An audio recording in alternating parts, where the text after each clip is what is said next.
হাবড়ায় জ্যোতিপ্রিয় মল্লিকের গড়ে জনসভা করতে আসছেন মুখ্যমন্ত্রী। মন্ত্রী গ্রেফতারে দুর্বল হয়ে যাওয়া সংগঠনকে চাঙ্গা করতেই লোকসভা ভোটের আগেই জনসভা বলে মনে করা হচ্ছে। জেলবন্দি জ্যোতিপ্রিয় তার কেন্দ্র হাবড়ায় সভা করতে আসছেন তৃণমূল সুপ্রিমো মমতা বন্দ্যোপাধ্যায়। হাবড়ার বাণীপুরে ডক্টর বি.আর. আম্বেদকর স্পোর্টস স্কুলের সামনের মাঠেই হবে সভা। 12 মার্চ দুপুরে হাবড়ার এই সভায় আসবেন মমতা বন্দ্যোপাধ্যায়। তার আগে শুক্রবার মাঠ পরিদর্শনে এলেন জেলা শাসক, জেলা পুলিশ সুপার ও প্রশাসনিক আধিকারিকরা। সঙ্গে ছিলেন হাবড়া পুরসভার প্রধান এবং পূর্ত বিভাগের কর্তারা। জ্যোতিপ্রিয় গ্রেফতারের পর হাবড়ার সাংগঠনিকভাবে অনেকটাই দুর্বল হয়েছে তৃণমূল, এমনটাই মত রাজনৈতিক বিশ্লেষকদের একাংশের।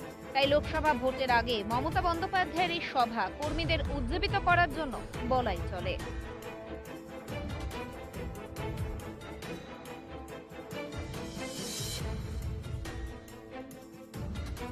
আমাদের আজকেই সিদ্ধান্তটা ফাইনাল হলো। আগামী 12 তারিখ 11টার সময় মুখ্যমন্ত্রী মমতা বন্দ্যোপাধ্যায় আসছেন হাবড়া বিধানসভা কেন্দ্রের আমাদের বাণীপুরের যে আম্বেদকর স্পোর্টস মাঠ রয়েছে সেই স্পোর্টস মাঠে তিনি আসবেন।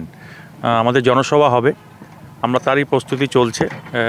আমাদের সমস্ত ডিপার্টমেন্টের লোকরা এসেছিলেন, পিডব্লিউডি সেকশন থেকে লোক এসেছিলেন, ডিএম সাহেব এসেছিলেন, এসপি ম্যাডাম এসেছিলেন, বিডিও সাহেব এসেছিলেন এবং আমরা যারা এখানকার ভাইস চেয়ারম্যান, কাউন্সিলর লোকাল তারা সবাই রয়েছেন। আমাদের একটা প্ল্যানিং হয়েছে আমরা কিভাবে প্যান্ডেলটা করব। এখানে আপনার হ্যাঙ্গার লাগানো হবে যাতে প্রচণ্ড গরম, যাতে মানুষের কষ্ট না হয়।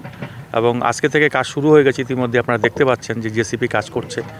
ডে নাইট কাজ করে আমরা এই কাজটাকে তুলব। আমরা আশা করছি এই প্রোগ্রামটা প্রচুর মানুষ আসবেন, প্রায় 1.5 থেকে 2 লক্ষ মানুষ আসবেন এই প্রোগ্রামে। এখানেই হেলিকপ্টারে আসবেন, এসে পাশেই হেলিপ্যাড তৈরি হবে, এসে এখানে সভা করবেন।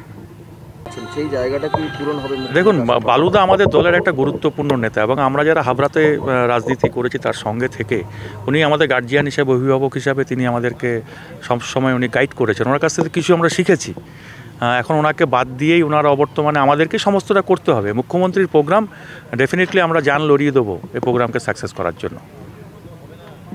ঠিক আছে, বার্তা একটাই যে সাম্প্রদায়িক শক্তি আজকে ভারতবর্ষের বুকে মাথা তুলে উঠছে এবং পশ্চিমবাংলার বুকে ইডি এবং সিবিআই লাগিয়ে এবং হাইকোর্টের কিছু ব্যক্তিকে লাগিয়ে দিয়ে একসঙ্গে চক্রান্ত করে তৃণমূল কংগ্রেসকে যেভাবে কালিমালিপ্ত করবার একটা চেষ্টা হয়েছে এবং তৃণমূল কংগ্রেসের নেতা মন্ত্রীদেরকে মিথ্যা মামলায় জড়িয়ে দিয়ে জেলে পাঠিয়ে দেওয়া হয়েছে, তার বিরুদ্ধে ডেফিনেটলি মমতা বন্দ্যোপাধ্যায় কোনো বার্তা দেবেন আমার এই এলাকার মানুষের জন্য।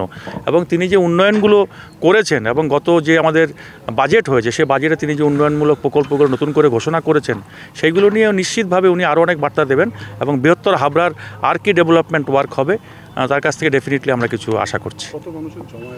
এখানে আমি তো বললাম 1.5 থেকে 2 লক্ষ মানুষের জমায়েত হবে এখানে।